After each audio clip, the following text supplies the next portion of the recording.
Many Christians believe that going to church on Sundays, saying a few prayers, and believing in God in their own way is enough to feel safe.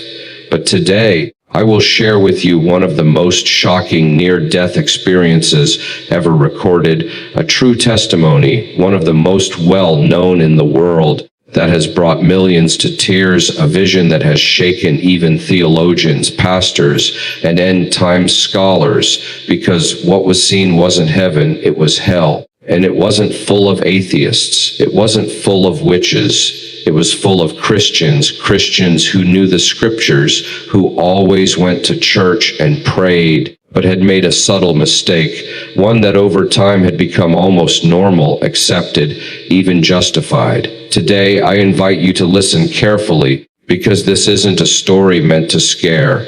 It's a cry to awaken, a chance to examine your heart, and maybe to decide to change your life before it's too late. Before we begin, I ask for a small gesture that makes a big difference. Type amen in the comments, as in leave a like on the video. This helps us bring testimonies like this to more hearts every day, and to walk together as Christians who truly follow the word of the Lord. My name is Michael Donovan, and if you had met me until a few years ago, you would have thought I was a man in order. I worked as an analyst for one of the largest financial companies in the Midwest. Well-pressed jacket, sober tie, firm handshake. I spoke little about myself, but I never missed a prayer meeting. I could quote the Psalms with the precision of a surgeon, and I regularly donated to the church orphanage and was out of tune like a missing chord in a perfect symphony.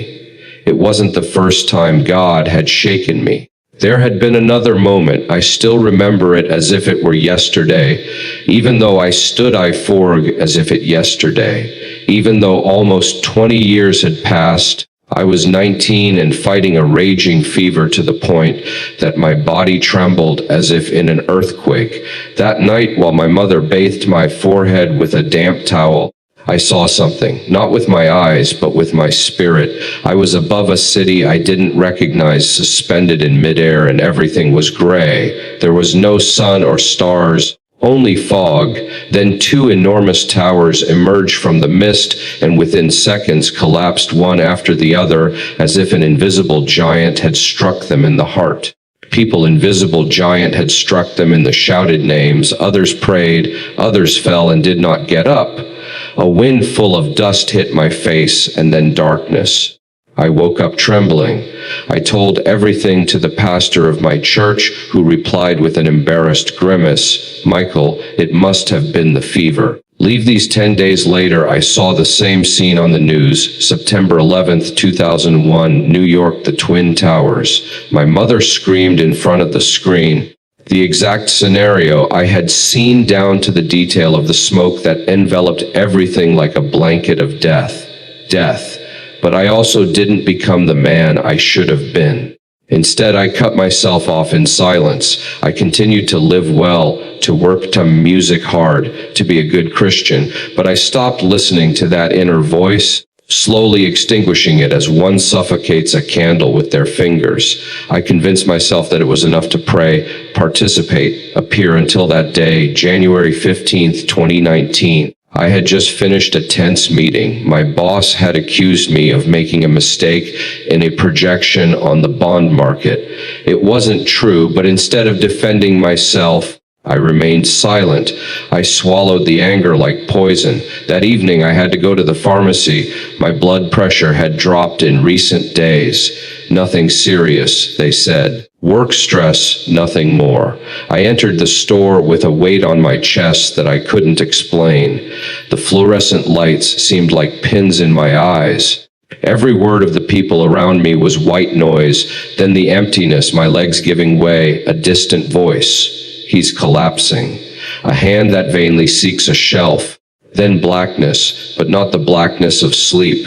It was a blackness that had substance, density, a silence that screamed. And there I understood I was dying. There was no panic. There was awareness I was still me, but without a body, as if I were made only of thought, memory, and truth. I no longer had anything to hide behind. Neither titles, nor careers, nor memorized verses, only my soul and a call that rang again loud like the one in 2001. Only this time there was no time to ignore it. I can't say how long I remained suspended in that darkness.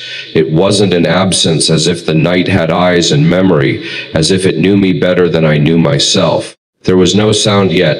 The silence buzzed like a submerged drum. I had no body, yet I perceived everything. My breath was gone, but my consciousness had ignited as never before. Then something changed, not a voice, a wordless whisper like wind caressing the mind. And the darkness began to break, not suddenly, but slowly like a cracking glass. A crack of light opened before me, and I was drawn in. I found myself in a place that no language can accurately describe. It looked like a garden, yes, but not like the ones cultivated on earth. It was a garden broken, soulless. The trees were twisted as if they had suffered too much. The branches bent towards the ground like hands in eternal prayer. The ground beneath my feet was dry but not dead. It breathed and it breathed pain. I walked barefoot, but felt no pain, only regret, not mine, of others, of millions. It was as if every grain this of soil told unsaid stories, unmade choices, unheard prayers. Every leaf whispered names, every stone carried memory. That garden was the echo of lost opportunities. In the center I saw a fountain, but instead of water, sand, fine golden sand, falling from an invisible hole and disappearing into nothingness. Each grain seemed like a second of possibility. Each falling second said too late. I approached. When I placed my hand on the edge of the basin, a wave of images overwhelmed me, not symbolic visions, real scenes, memories not mine, of others. A woman knelt, was full of hatred for her sister-in-law. A pastor shook the hand of a newly baptized man. A pastor shook the hand of a newly baptized man. But in his heart he was thinking about a girl, his ministerial image. A young man read the scriptures every morning, but he did it to feel superior to his friends who had stopped going to church, all religious, none redeemed. And then I heard the voice, not as sound as identity. It was Jesus. There was no doubt. He doesn't present himself with titles or miracles. He makes himself known by what emanates from him: truth that tears, love that burns, justice that embraces Michael. He said. I turned around. I didn't see him, but I felt him all around me, as if the very air had taken his form. Before showing you what awaits you, wish you had to see this place. This is the garden where the seeds that never sprouted mature. It's the point where intentions not transformed into obedience wither. What place is this? Lord, I ask, not with my lips, but with my heart. It is the anteroom. Here arrive the hearts that have known my voice, but have silenced it. Here gathered the promises never kept, the prayers set out of fear, the conversions that have never given birth to humility. Every word was like a sword that pierced my justifications. And within me something broke, because for the first time I saw, who are these? I asked. Those who called me Lord, but never let me reign. The roots of the trees moved slightly, as if trembling under the weight of a revelation. And I understood that this garden was not hell, but neither was it heaven. It was the truth before judgment. The moment when the soul is forced to see itself without filters, then the light opened and the garden vanished like mist in the sun. I felt a force dragging me, and the vision changed, but not my conscience. Now I knew true hell begins when you realize your faith was just theater. The garden disappeared as if it had only been a curtain, and behind it opened a world that no human heart can contain without breaking. I was no longer among broken roots or waterless fountains, but on a ridge as thin as a border between life and damnation. Below me an enormous valley stretched into infinity, and what I saw I will never forget. Not even in 1,000 he snorts lives. The ground was black, not like night, but like burned flesh. Everywhere cracks from which a fire rose that emitted no light, but torment. The air was thick as pitch, and yet I breathed, or rather I felt the breath of others, millions of souls, some motionless, others in a continuous desperate movement, as if looking for a way out of a place that had no doors. Their faces, my God, the faces. Some of them I knew. The first was Pastor Reed. He had still remember. He told me that knowing God was more important than studying Him. When he told me that knowing God was more important than studying Him, yet there immersed in the flames he shouted verses Shea music that dissolved into the air like sand. He had lost his voice from so much pleading, and no one was listening to him. Then I saw Janet, the choir leader. She had a talent that moved the congregation every Sunday, but now her hands were clenched in tight fists, as if still holding microphones. Her lips moved, but no sound came out, only despair. She had sung of freedom while living as a prisoner of contempt for those who were not as spiritual as her. Why? I asked, my heart threatening to break. They were yours, Lord. They served you. Jesus' voice answered me deep as an ancient drum. They served me, yes, but they did not belong to me. They served religion, prestige, their own image. They used my name as a shield against humility. They spoke of grace, but they built walls with my hand lived in. And as I walked among those souls, as I saw the most terrible scene of all, a man dressed as a preacher, but which robe was still recognizable, even though burned and torn. I preached, distinguished him where the words sound doctrine. I led souls to you. You led souls. You led souls to the worship of yourself. Jesus, a voice replied, you used the truth to exalt yourself. You defended doctrine, but you never loved your neighbor. Every sermon of yours was a wall, not a bridge. I was forced to watch, to feel every crumb of despair. Those souls were not there for external sins as the world defines evil. They were there for something more subtle, more treacherous, the illusion of being righteous. They had not blasphemed, stolen, killed. They had simply believed they were already saved. Hey music, without ever letting salvation I served at the homeless shelter. A man cried out, I brought food to the poor. I served at the homeless shelter. But his hands were clenched in fists, his teeth gritted not in pain but in anger. But you did it to feel better about yourself. The Lord's voice whispered, not out of love. You judged those who didn't do as you did, and you thought that doing was enough to be. I walked on. Each step was a condemnation for myself. Each face a fragment of a mirror. I saw myself in those gestures, in those thoughts, in those prayers made more to quiet my conscience than to touch God. Then I saw something that made me falter myself, not in the valley, but above, still alive, standing during a worship service some years before, hands raised, eyes closed. But inside judgmental thoughts, I had observed a man in the front row with a dirty coat and had thought, what is someone like him doing here? I was there in my body, but there was no love, only form. I slumped down even without a body, my spirit bent like glass in the fire. And Jesus spoke again. The cemetery of the religious is full of those who believed that faith was a role, a mask, a habit. But I do not look at hands. I look at the heart. And in that moment, I understood. Hell is the place where every illusion falls away. I don't know how much time passed between one scene and another. In the realm where I was, time was like smoke. You saw it move, but you couldn't grasp it. When the valley of fire and the religious dissolved before me, there was no transition. I was simply transported as by a greater will that knew exactly where and what I needed to see. I found myself in a strangely silent place. There were no flames, no screams, only faces, hundreds, maybe thousands. They floated in space, motionless like portraits hanging on an invisible wall.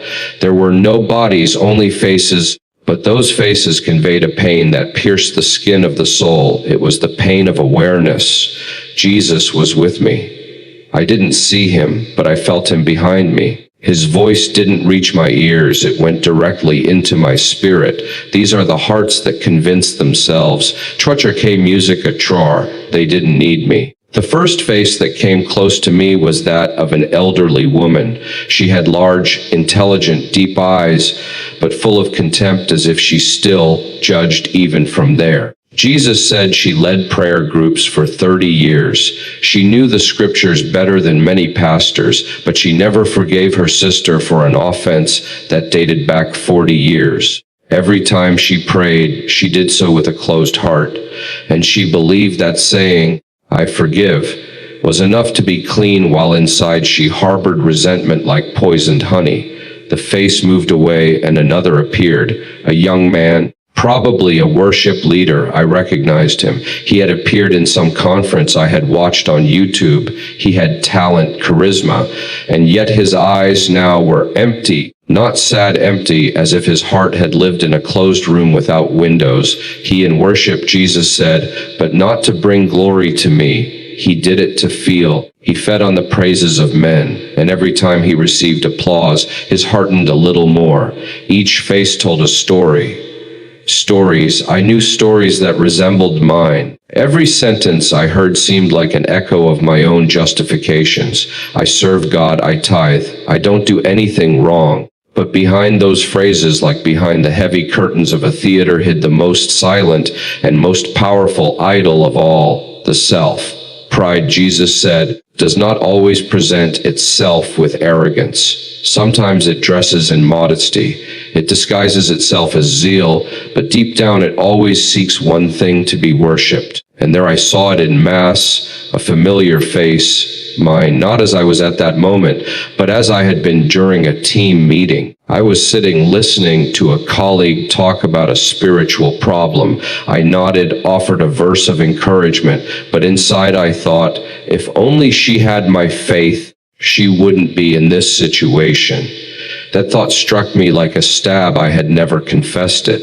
I had never even considered it a sin, but now in the light of heaven, it was poison. And Jesus continued, pride does this. It convinces you that you are okay. It gives you a false peace. It makes you say, thank you because I am not like others. It turns you into an invisible judge.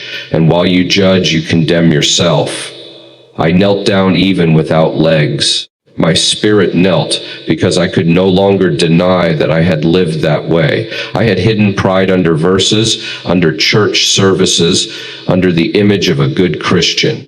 But now every excuse burned not with anger, but with truth. Jesus spoke again, but his voice was no longer just firm. It was sweet, painfully sweet. Many enter faith sincerely, but they stop growing when they begin to feel better than others. That is where pride builds its nest, not among saints who believe they are no longer so. And I wept not with tears, but with memory so. And I wept not with tears, but with memory. Every memory that surfaced, every thought never confessed, every gesture made for appearance, everything returned like a river, and I had nothing left to say in my defense. And Jesus concluded, the face of pride is the one that refuses to be saved by grace because it still believes it can save itself. I was transported again, as if an invisible wind made not of air but of discernment lifted me towards a higher place. But it was not heaven, not yet. It was a gray area, more refined, more subtle, but perhaps even more deceptive than anything I had seen so far. Before me stood towering structures, not built of stones or bricks, but of books, scrolls, notes, annotated Bibles, theological commentaries. The foundations were quotes, some made of quotes, the walls of arguments, and each tower had a name engraved on it: doctrine, apologetics, and I had loved them. I knew those names, and I had loved them. I approached the largest one, the Tower of Truth. A staircase of words spiraled up its side, famous phrases, sermon excerpts, conference notes, and next to the base a man sat with his hands over his face. He wept not out of fear, but out of a pain that seemed ancient, consuming without healing. I recognized him finally, Dr. Halverson. He had taught systematic theology for 35 years. I had read his books. I had underlined his quotes. He had trained entire generations of preachers, but now he was there with his head bowed alone. Professor Halverson, I asked even though I had no lips. He looked up. His eyes no longer held pride nor wisdom, only emptiness. I knew everything he said, but I knew no one. Jesus spoke behind me. He knew every aspect of my word, but he never allowed himself to be loved by it. He loved precision, but not compassion. He defended the truth, but he did not live it. He had built a tower, not a home. I looked around. Dozens, hundreds of souls wandered through those places. Some climbed the stairs reciting verses, arguing, correcting each other, and other quote Augustines between Bible translations. Another still made comparisons between Bible translations, and yet they were all still. No one was truly ascending. It was an illusory climb of perpetual motion of weightless words. A discussion caught my attention. Two men were debating fervently about the interpretation of a passage from Revelation. One said, "The rapture will occur before the tribulation." The other, "No, during." And so they went on in a loop. Jesus' voice grew sterner. These have made theology an arena. They have exchanged my gospel for an intellectual battlefield. Every word of theirs was a bullet, every verse a blade, but they never wept for a sinner. They never embraced the weak. Truth became their crown, but not their cross. I knelt down. I could no longer deny it. I too many times had argued to defend sound doctrine, but not out of love. How many times had I corrected someone to feel superior, not to heal them? I had mistaken the content of truth for the possession of truth, as if it were mine, as if it were metal to be displayed. And Jesus added in a gentler voice, "Truth without love inflates, love without truth deceives, but truth with love transforms." How many know the scriptures, but do not allow themselves to be written by them? How many speak of grace, but have never truly received it? One of the men arguing, noticing my presence, turned around. His eyes were red, consumed. "I came here to seek the truth," he said, "but I didn't realize that in the meantime I had lost Jesus." Then he pointed to another building. It was low, almost hidden. There were no books, no engraved phrases, only a simple door above it, a writing, "Blessed are the pure in heart, for they shall see God." My spirit trembled. I had spent my life trying to understand God more than knowing him. I had studied his word like a code to be deciphered, not like a love letter. And now the towers I had admired were whitewashed tombs, beautiful but empty. Jesus concluded, "Many have built towers with my words, but they have never built an altar with their hearts." And the towers began to creak. The towers fell silently, no roar, no cloud of dust. They collapsed like castles of cards soaked by the truth. Only after silence reigned again, a path opened before me. It was not made of stones or earth, but of soft light. Each step was not movement, but revelation. I felt the weight of lies leaving me like clothes that were too tight, and before me something began to shine. A valley opened up, but not like the previous one. This was not a prison, but a new garden. This was not a prison, but a new garden. Here the trees did not have twisted roots, but deep, strong, hidden ones. The leaves did not fall, but vibrated in the passing wind. And there in the heart of that place I saw them, the redeemed. They had no halos, no crowns. No one spoke loudly. No one showed off. They walked in simplicity. And yet every gesture, every glance, every smile was imbued with a glory that did not belong to them, but that passed through them like light through pure glass. A woman folded a sheet on a rope. The gesture was so humble, but so full of peace that it seemed like a liturgical act. Jesus spoke to me. This woman washed clothes for the sick for 40 years without ever being noticed. Every gesture of hers was an offering. She sought no reward. She asked for no recognition. But heaven recorded every fold of her hands. An old man with a stick walked slowly through the garden. Every step seemed to guard a secret. He prayed for his community every night without anyone knowing. When he died, many thought his life had been useless, but his prayers saved lives he himself never knew. Then I saw a little boy. He couldn't have been more than 10 years old, but the light that surrounded him was more intense than all the collapsed towers put together. He died. Young Jesus said he was disabled, but in his silence, he loved more deeply than many preachers. His suffering was continuous worship. He never spoke, but he whispered love to me throughout his life. I walked on. I wept not with sadness, but with awareness. For the first time, I was seeing the true strength in his wrists. Not titles with thousands of followers, but the silent forgiveness of a widow, the caress given to an unnamed sick person, the renunciation made in the secret of a room. I saw a kneeling mother, her face worn by the years around her. Children played in peace. She raised 5 children in the faith. Jesus said, "No one ever applauded her, but every night she wrestled in prayer, and today her children lead others to me.